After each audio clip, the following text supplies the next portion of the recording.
Going up, the rise of an English phrase. Hello everyone.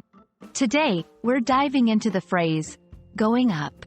It's a simple phrase, but like many English expressions, it can be used in multiple contexts.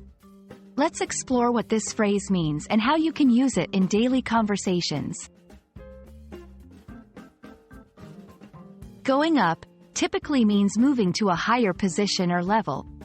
Imagine you're in a building. If you take an elevator or stairs to a higher floor, you're going up. Examples: are you going up to the 5th floor? The balloon is going up into the sky. In another context, going up can signify an increase in value, quantity, or degree. Examples: prices are going up because of inflation. The temperature is going up. It's getting hotter. Going up can also be used in a context where something is about to happen or be presented. This usage is often seen in theater or live performances.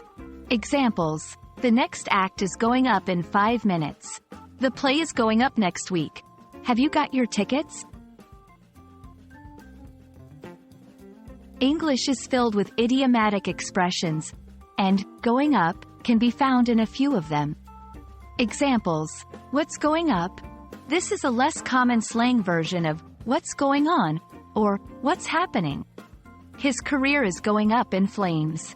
This means that someone's career is rapidly deteriorating or facing serious problems. We've explored the various meanings and uses of the phrase, going up, in English. It's always fascinating how a simple phrase can have multiple interpretations, isn't it?